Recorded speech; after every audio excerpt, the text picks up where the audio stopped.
So, first of all, Nina, the last time you watched this film, it was very different than what it looked like this time. How did it feel watching it this time? Well, it was more polished, certainly, but you knew what you were doing. You had the idea already set. I think that this is a film that every audiologist should see. I think it's a film every parent should see. I think it is a film that the world should see because auditory processing disorders coming from whether it's not having ears or having a brain that is hearing sounds in a different way is just not it. We are deaf to this as a culture. We know nothing about this.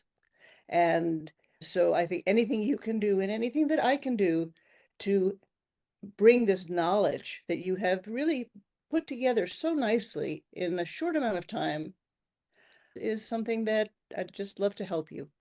Thank you. I mean, honestly, Nina, having you along is huge, gigantically, ginormously huge. And when this was all coming together, I could not believe that you would entertain this idea. And I'm so glad that you came along for the ride. We had the best time in Chicago. It was absolutely fantastic. I can't take credit for making it look so polished. Well, you guys have seen my reels. There would be jelly beans falling in the background and whatnot. But so I'm gonna say, Joel and Denise, thank you for what you did to add the narrative depth and then also just the beautiful visuals as well, and even the soundtrack.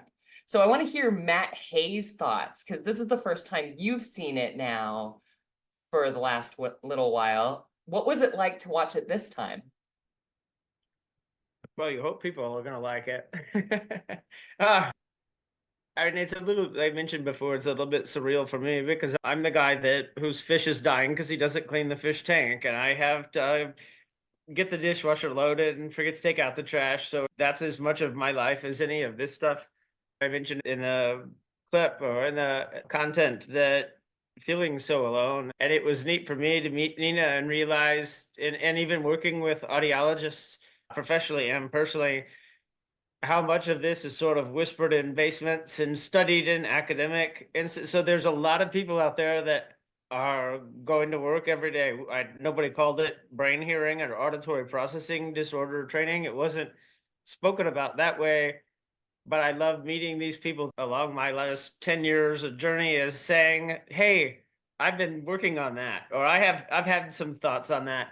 So this was pretty special for me to be able to pull something together with a number of different people that had been working in that area to create a thing that says, now that we have some like-minded people in a very professional, organized way, we can put something together that we can share with the wider community.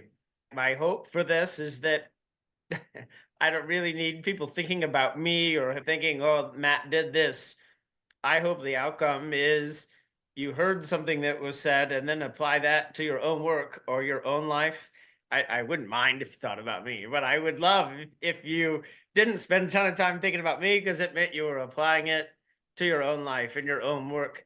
And that's why I signed up for this. How else can we have the kind of impact at scale if we just keep doing the same thing in our own bubble? So I'm very grateful to Angela for having the idea here and for Joel and Denise making it such a good experience and putting together such a great product.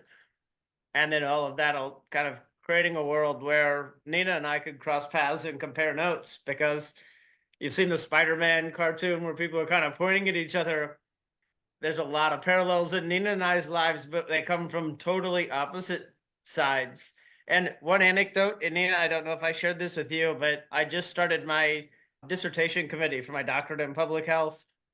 And the guy that is chairing my dissertation committee, it turns out his oldest son was one of Nina's residents, or spent 4 or 5 years working under Nina in her lab. So it's just one more reason why you say yes to things and you never know what kind of neat people are going to enter your life. Exactly. Oh, that's so good. Nina.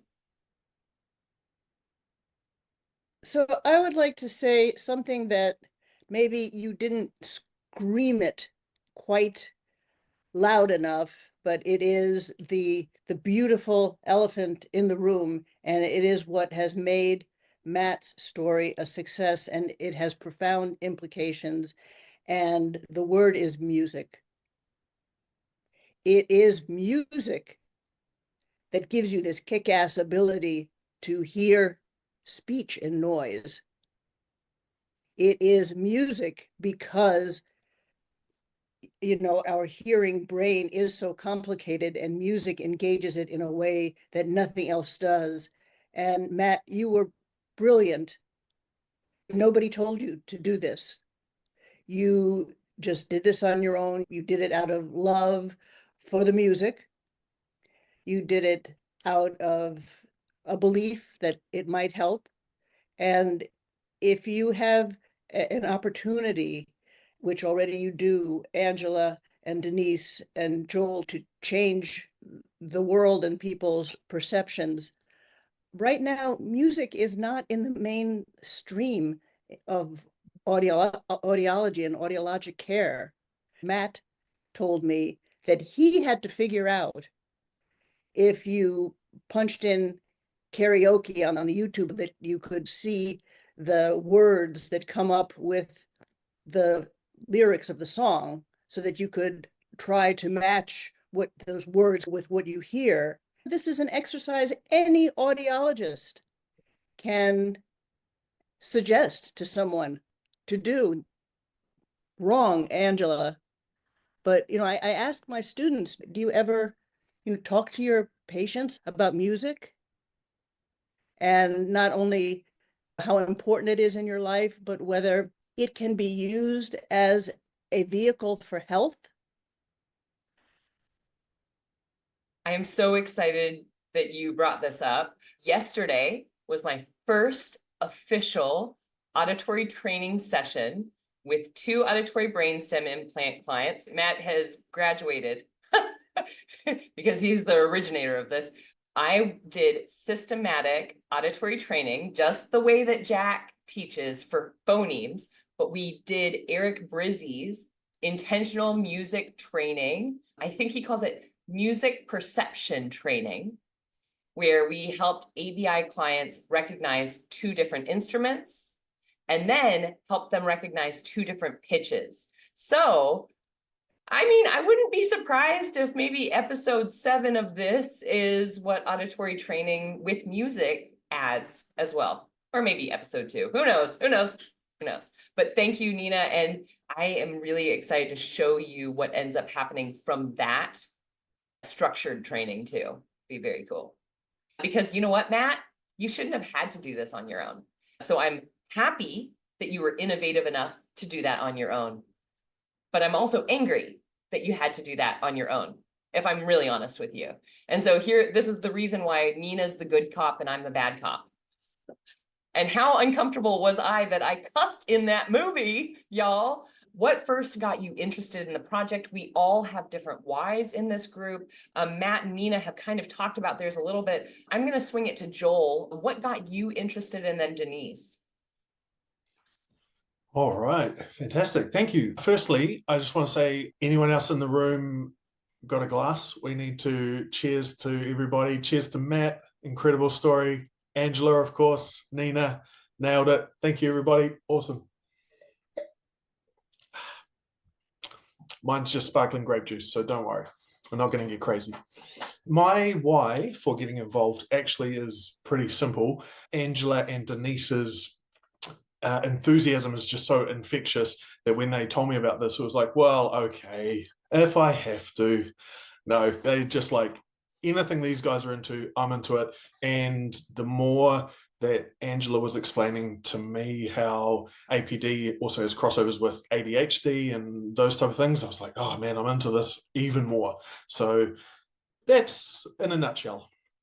Do you remember those those times where we were sitting, I think it was at the Clean Energy Center, and we're sitting around a table, and Joel, you're like, but what are the visuals that help people understand that? And so that conversation happened many, many years ago, probably 6 years ago. I guess roller derby ends up visualizing that. That's fantastic. Denise, you were the first one I contacted, and I was like, Denise, I've got a scary idea. Are you in? And what got you going? I guess for me, the thing that, number one, someone's already mentioned it, like your energy, your enthusiasm, your ability to go, here's an idea. Actually, it was Matt. Like, let's just throw this idea I have against the wall. And I was already all for it.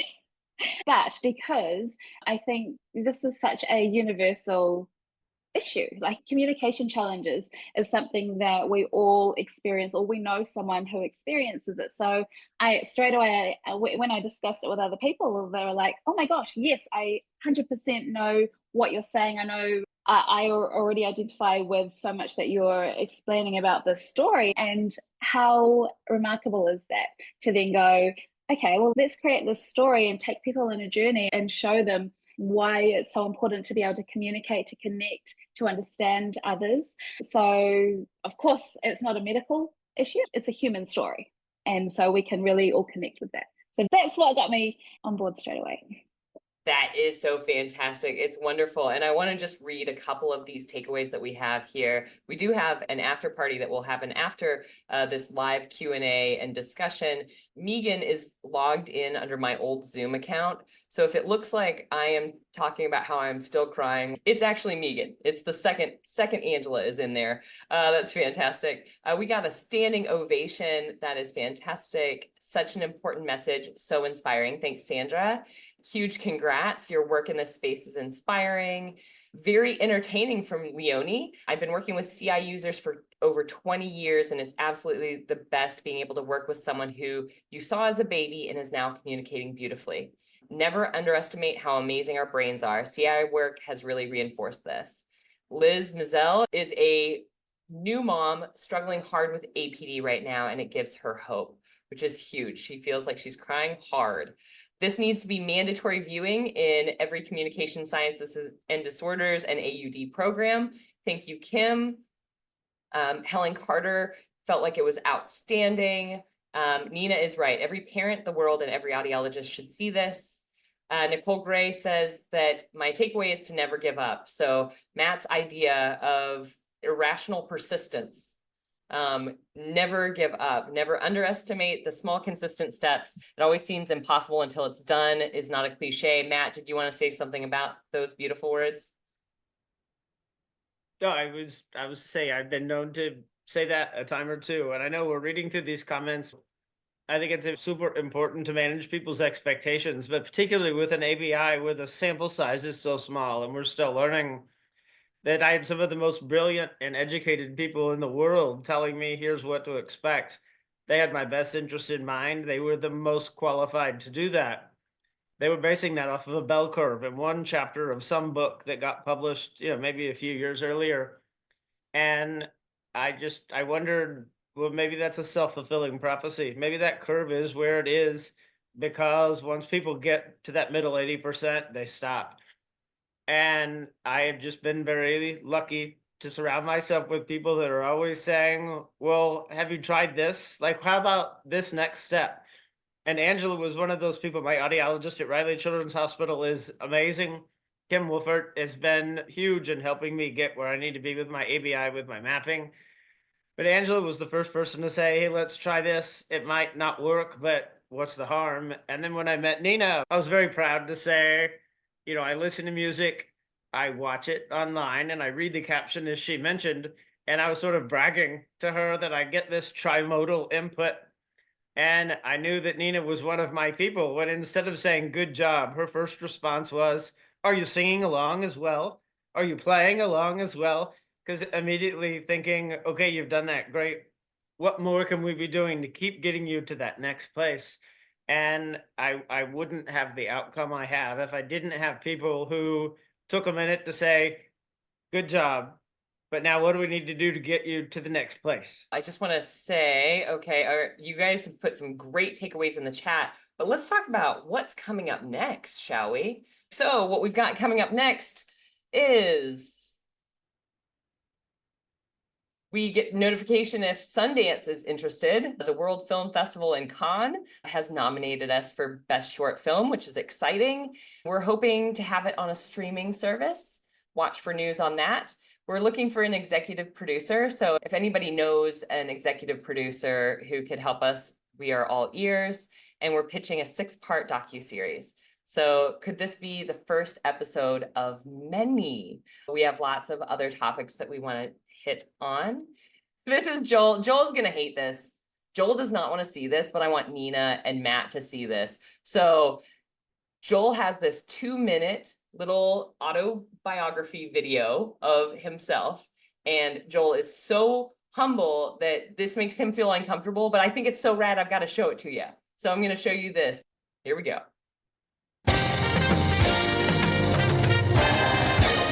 Kia ora. My name's Joel Corbett. I was raised in this small town, and for the past 6 years, I've been running a small production company here in Taupo. What drives me as a filmmaker? Glad you asked.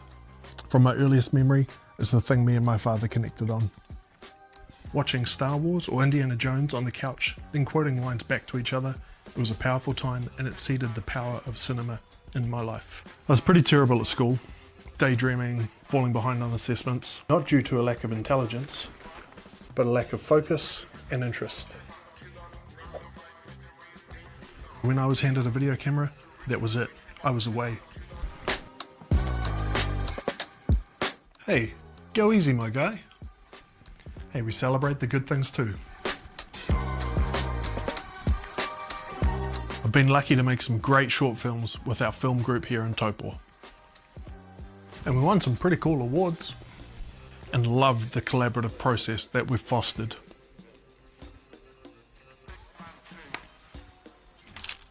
My style is frenetic, plot-driven and critically engaging, placing the characters in the shadow of today's social issues. Stories and themes of yesteryear are still so relevant today, but we can tell the stories in exciting, new and challenging ways. Here's a list of my favourite directors, and here's a list of the directors I aspire to be like. My family is my strength, motivation and inspiration. I want to create art that invites the divine into our lives, that empowers those that feel they don't have a voice, that helps pull a grand future into our present. That's me. Ngā mihi nui.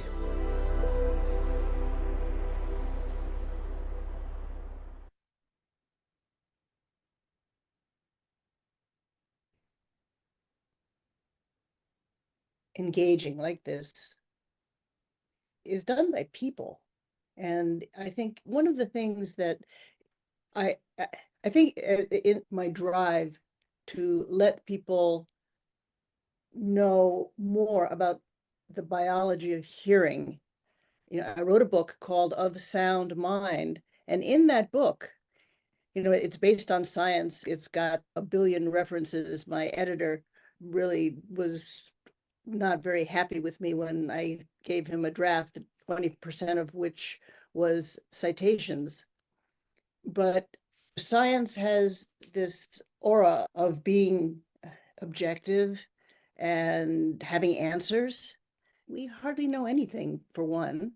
And for two, science is done by people.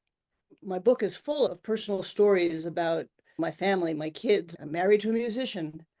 And it really warmed my heart, Joel, to see. It is very hard for Joel to take any of that in.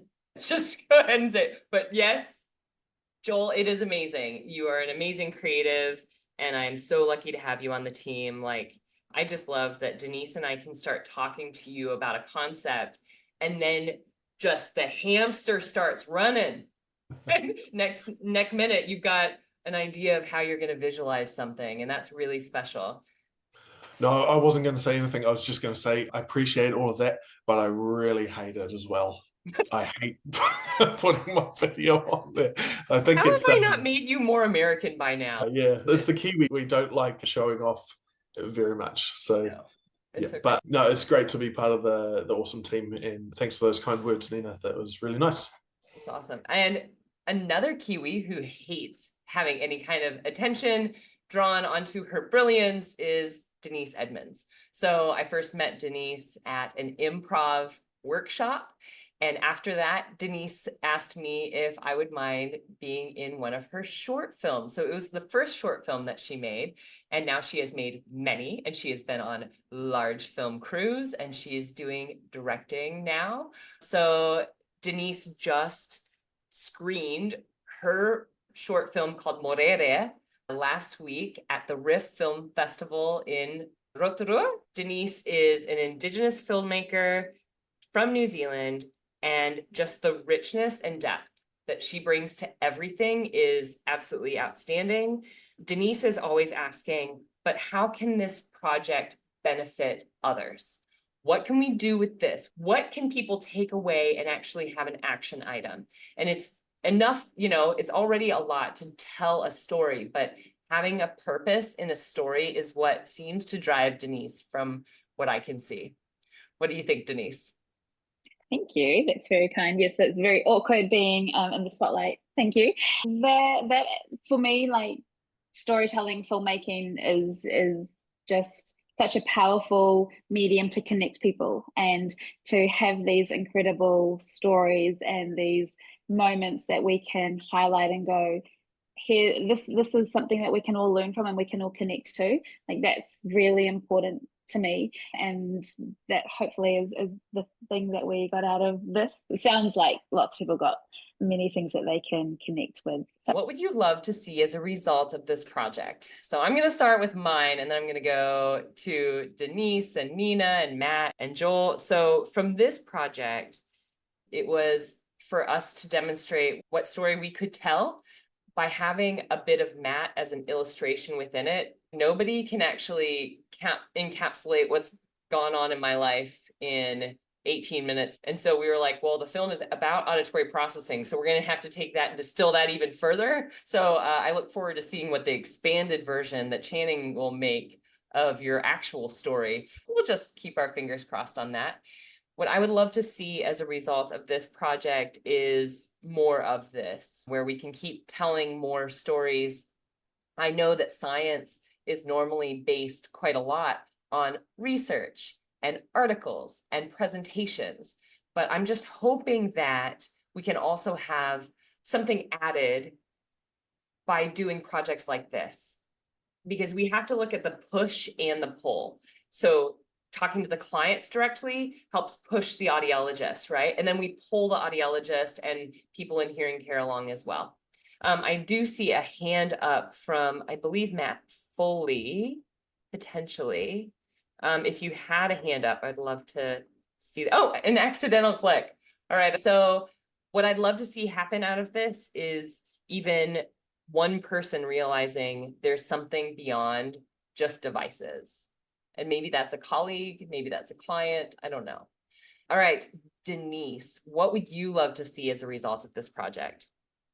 Everything you just said. I think from when I first met you, and you highlighted just how many people, and not just people, but like groups and cultures, and there is just, it's such a wide reaching issue that it's such an exciting thought to be able to make further episodes which can highlight different communities, different people, different areas in the world that could benefit and be challenged by what you do. And I think as well, like going back to when I first was interested in this project, like something that really came through was how many people felt isolated by what they experienced. And I think if we can somehow remove and connect others, like connect people based on what we can share with them, like that would just be the most amazing thing.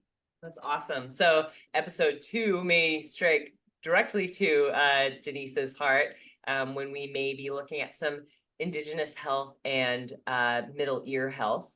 What are the impacts of not being able to hear well in those first few months of life, or the first few years of life, because of fluctuating middle ear pathology? So that'll be very interesting as well. And I can't wait to see what comes out of that. Nina Kraus, what would you love to see happen with this or as a result of this? Well, I think that we really have a lot of work to do in hearing healthcare. And again, I ask you to turn to this Knowles Hearing Center that we now have at Northwestern University, where we have rebranded it, rethought this whole idea of hearing healthcare to be a more holistic approach to hearing healthcare. And Matt's story is very much a story about holistic hearing health. And so, you have all kinds of ideas about where you want to take things in the future and new projects that you want to do. I would like to have access to this film. And so next in January, I begin teaching my class, Biological Foundations of Speech and Music.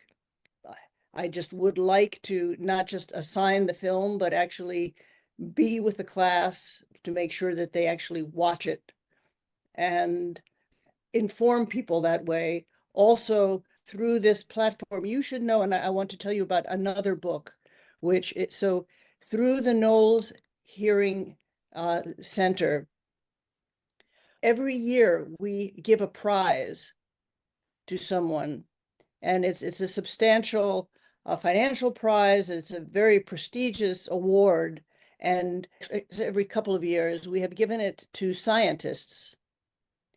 And this year we are giving the prize to Renee Fleming, who is an opera singer and who has done a tremendous amount of work to educate the world about the importance of music in health and to foster research in that area. And I recommend that everyone immediately go out and purchase her book, which is called Music and Mind. And it is a book, it's a very, very big fat book, and it's not one that you read from beginning to end, but rather she curated it very, very carefully. And she has musicians, she has scientists, she has therapists, clinicians talking about what you might think of as sound health. And you just pick and choose. You might say, okay, well, I want to read this chapter that Yo-Yo Ma wrote. And in fact, it's a really good one. But you will find it very enriching. And again, I think she has, and the reason she's getting the award is because she has really done a lot to make people aware of the importance of music for health. So, Angela, anything that I can do, through the center, and I think I'm in a bit of a position to be able to showcase this work to people who are interested in hearing health. Help me do that, because to me, the next step is not creating some new movie, as I know you are all thinking about, because there are so many issues having to do with hearing health that need to be talked about. But to me, it's let's use this good work that you've already done, and let's let people know about it. And I would love to help. Thank you so much, Nina. That is fantastic. We've got some people popping up in the comments with Nina's Lincoln Center event. We can send links to all of the attendees today with copies of your book, where they can buy Of Sound Mind, where they can buy Soundtrack of Silence, Matt Hayes' book, of course, the TEDx talk, and also the Knowles Center. So thank you so much. I think we all just have to work together, don't we? And championing each other and what we do and the perspective we come from adds richness to audiology and adds richness to the rest of our lives. Apparently that book that Nina has just referenced is available on Audible. So that is fantastic. Joel and Matt, actually, Matt, what would you love to see come from this project?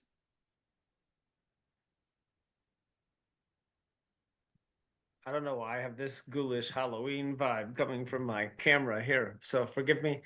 I like the word serendipity. A serendipitous thing that has come out of this, an unexpected gift, is a couple of offices that either implant CIs or ABIs I've had physicians there reach out to me about how they can make their implant program more patient-centered. And I can tell they are asking that question, and the kinds of questions they are asking is something they've never even thought to ask.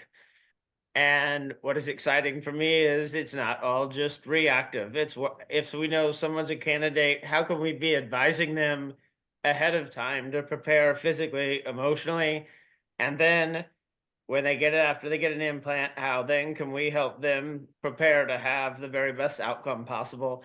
And in 20 years, I didn't have a single ENT or otolaryngologist ask me about that, and now to have that happen several times, I just need to maybe do something about having a full-time job and family so I have time to help them do that. So that's kind of a long-term outcome. More short-term, when I'm not doing this, I work in patient advocacy for a global biopharma company, particularly in rare disease and for NF. And I really just see this as an extension of that work. A big part of what I do is every day try to figure out where are there gaps in care or what can I do to fill those. And this to me is just another way to shine a light on some of those gaps.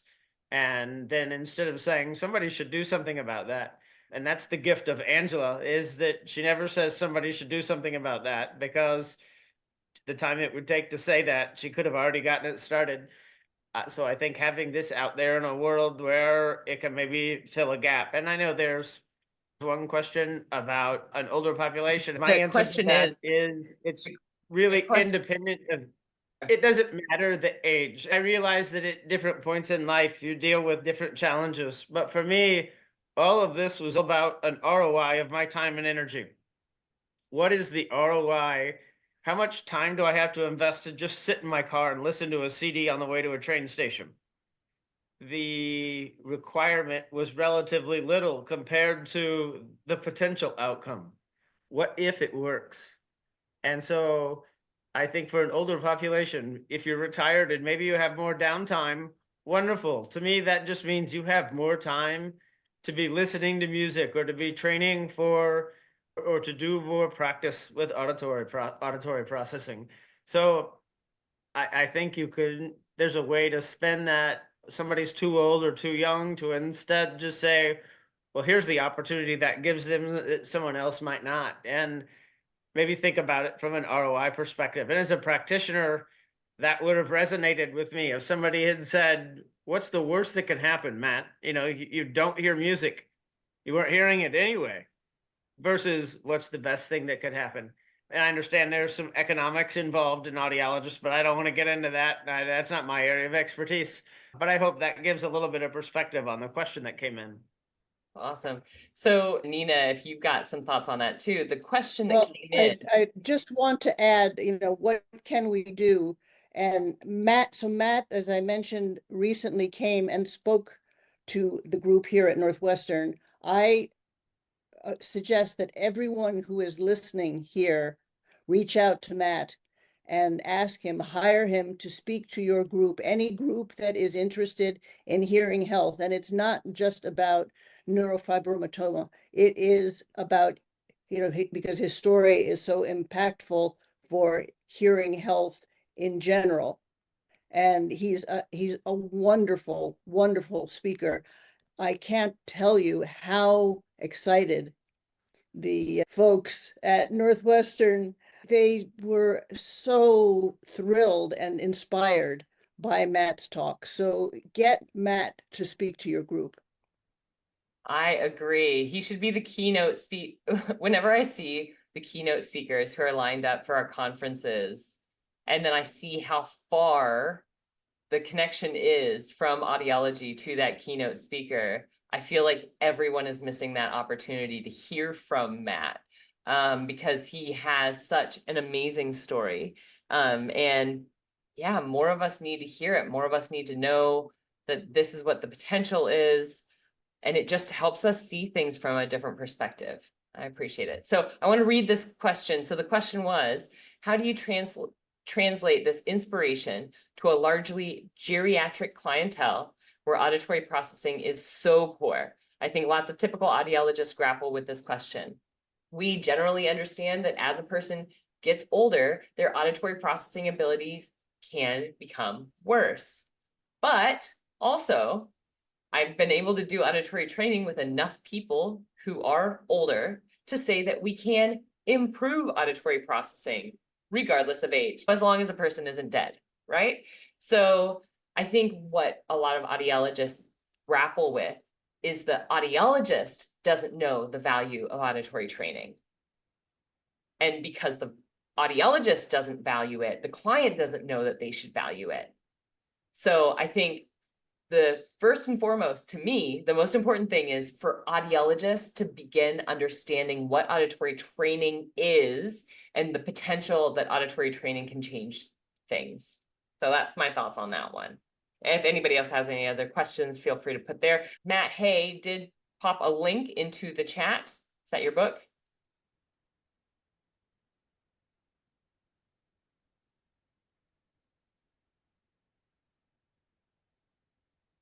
Nope. Okay, fantastic. Yep, go ahead. I'm gonna add them all real quick. Okay, cool. Wonderful. Okay, I just want to have, yeah, so if you have any questions. All right, Joel, going to show you a picture and you're going to tell me why it relates to the film. All right, who is this first?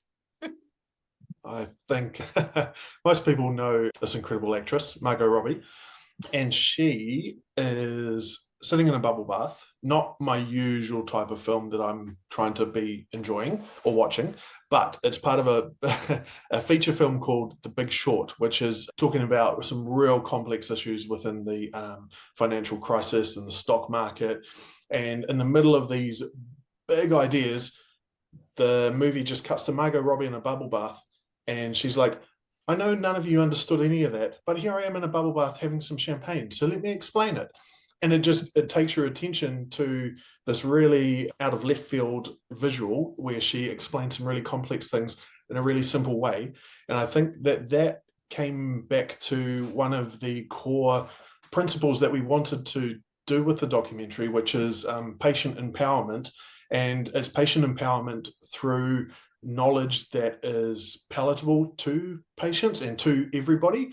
Because I think often when we are in these really complex situations, we're talking about audiology, it goes over so many people's heads. So if we can present it in a way that is, one, enjoyable to watch and also palatable and simple to understand, then that actually gives the patients the power to be able to advocate for themselves, to be able to feel that they can further their knowledge in this field, rather than feeling like an outsider to the treatment that they're being part of. So we took this idea of Margot Robbie in a bubble bath, and we said, these complex ideas that we're going to have, let's try to apply the Margot Robbie effect to these complex ideas and make it palatable, make it fun. And hey, if there's a glass of bubbles in there as well, all good. I mean, that's kind of weird. So those were the things that we were using to explain those concepts. Denise, did you want to say something? I did. So also from the get-go of this, one of the things I really wanted to do was show the two different sides of your personality, the smart Ange and the Zoom Ange, like the very clever doctor, medical Ange, and then the super fun, let's go play roller derby, let's go do stand-up comedy, which is just all the parts that make you you. So when Joel brought in the Margot Robbie idea, I was like, that's perfect. Here we go. Perfect. Yeah. Fantastic. Yeah. And hopefully all of you know that I am funnier than what that comedy club made it look like. There were a couple Easter eggs in the film. So something you may not have noticed in the film, but something I notice every time. Matt has this way of saying serious things that almost make you laugh because of like the way he delivers it. And that happened when he told me that, I'm back behind the camera, we're interviewing him, and he's telling me he woke up from the surgery because it was a success, because he lived, and I do this at the end of this, and every time I hear it, I hear my goofy ass laugh at the end of this. Here we go. And I woke up and the surgery was a success because I lived. And, you know, your priorities change a little bit during invasive brain surgery of like, hooray, I'm alive. Joel was like, I can take it out, but it was a good moment. And now I get to watch other people do their results, which is awesome. Okay, so this is amazing. At the end of this clip, you're going to hear a trumpet sound that sounds super awkward. And I actually didn't even know the level of awkward that happened to make this trumpet noise. But I'm going to have you listen to it first. If a normal hearing range is equivalent to a full set of crayons, and a profound hearing loss or deafness is no crayons, an ABI may provide a few imperfect crayons. So it sounds a little bit like an elephant, a little bit like a fart. Definitely doesn't sound a lot like a trumpet. Joel, can you tell us the story behind that one? Yeah, absolutely. So I knew I wanted to include some noises crescendoing, going up a scale, and a friend of mine plays the trumpet really well in Taupo here, and I invited him around one night to record in my garage. We need going up the scale, so he filmed that really well. Then I said, but we also need some really terrible trumpet noises, you know, bad notes and a bit of faux pas. I think he's so good at the trumpet, he really struggled to make those bad noises. So while he was doing some of the noises, I was just in there poking him and prodding him, trying to get him to do some mistakes. And then I found out that he was extremely ticklish. So as he was playing the trumpet, I'd be in there tickling him, and then that would create those weird noises. And then my wife heard it, and then she poked her head in the garage, and all of a sudden she's like, why is my husband tickling his trumpet playing friend in our garage? And I just see her slowly going out of the garage, shutting the door. So, I mean, we all tickle trumpet players in our garage, right? That's awesome. I love that story. Okay, so check out these 4 seconds of film that you're about to watch, and then we're going to guesstimate how long you thought it took to make these 4 seconds. And selfishly, I wanted to hear those songs again. So let's start with my favorites, which is a lot of like Beatles and Simon and Garfunkel, Prince, Elton John. Okay, 4 seconds of film. Guess how, pop a number in the chat how many hours you thought that took. And that's not because people aren't fast or efficient. It's because sometimes and by the way, Joel did 100% of that work. I was not there to be seen, but I thought this was really interesting. Wonderful. 10 hours, Kelly Bogue is saying. 10 is pretty close. So what happened was, Joel, do you want to take us through how many hours it potentially was?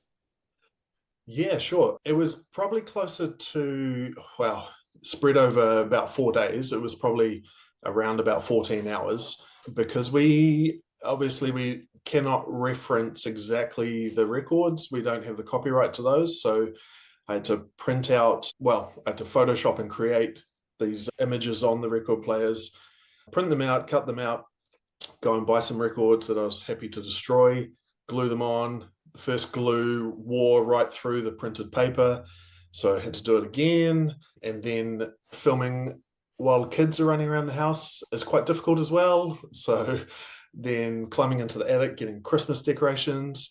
Yeah, it was about 14 hours, but happily do it again. Creating these things, it just fills your soul. So happy to sacrifice for the art. It would fill my soul with dread. That's all right. That was wonderful. And then, of course, if anybody has seen my awkward JCPenney photo shoot, this is the picture of my husband with his hand on my head, and my daughter's over here. So I love that Joel threw some Easter eggs in there. Fantastic. Thank you, all of you, for coming along to this event. I just really want to thank Joel and Nina and Denise and Matt for coming on this wild journey with me. When we first started talking about it, it absolutely lit my soul on fire. We could not book plane tickets to Chicago fast enough, and then drag Joel along too. So thank you so much to all of you. I think this is something we can be really proud of. I think the future is looking bright for other projects like this. Does anybody on the panel want to say anything else? Yeah, Nina, go ahead. You know, I never am talked out about hearing, and it's just a subject that fills me with energy and awe. But Angela, you asked, what about older people? People who aren't going to get a brainstem implant, but they still have difficulty hearing. And it's something that happens as we get older. We lose some of our hearing. We're not connecting sounds as well. And I really think that at least the suggestion, like I made to Matt, from everything that I know scientifically, when somebody asks me, what can I do to improve my ability to make sense of sound, I'm having a harder and harder time, what I would say is make music. You don't have to be good. Find a music teacher. Music teachers, they may not know about audiology, but they know how to teach music, and they know how to address an individual's bottlenecks. And there is so much that we can teach ourselves. We need to be able to learn to listen. And I think we are getting worse and worse at listening as a society. I think that, in the 10th century, when people were listening to nature, and then when we had Gregorian chanters, people were really listening. And now, we live in this very noisy world, and we are distracted by so many silly things. But I do think that there is something to do. So I wish that audiologists would just suggest, make music, join a choir, find a music teacher. It's not about being a superstar. It's not about being good. It's about training your brain, because auditory training really works. Yes. And I would say making things that are systematic, and the audiologists who are leaning into this space and who are available. I mean, we have doubled the number of audiologists and speech language pathologists doing this work, systematic auditory training, since the beginning of the pandemic. So since 2020, we've gone from 250 audiologists and SLPs worldwide to 518. That is huge. So our colleagues are out here, and also, like Nina said, let's start leveraging music. Let's start utilizing it to its fullest potential to help us also live to our fullest potential. Fantastic. Any last thoughts, Denise? No, I've just really enjoyed hearing from Nina and Matt as well today. It's really great to hear your thoughts on where we're at, where we're hoping to go. No, I've really appreciated hearing your thoughts as well. So no, I've had a great time. That's fantastic. And Matt and Joel have both run off to get their own books. Oh, Matt also has Nina's book, and he has his book. Yes, hilarious. I love it. Wonderful. Any last thoughts, Matt? I'll come to you first, and then Joel. No, I'm just grateful. It's always a wonder that people want to let me talk and listen. So thank you. Angela and I met the day of this filming. We had never met in person before.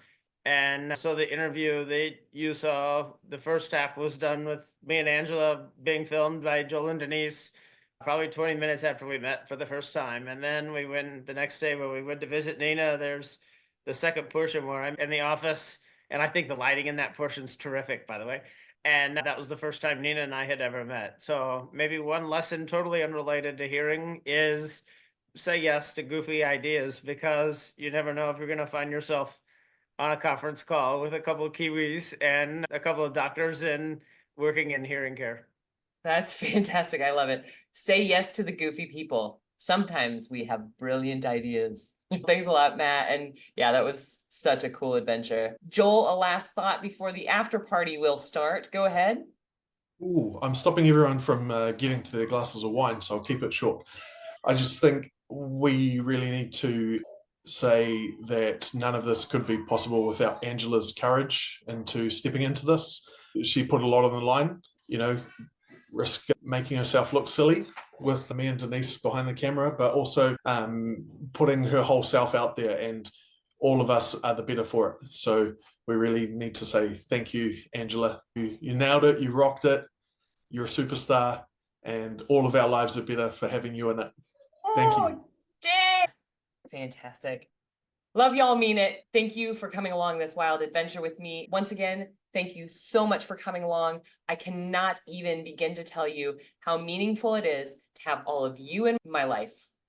See y'all later.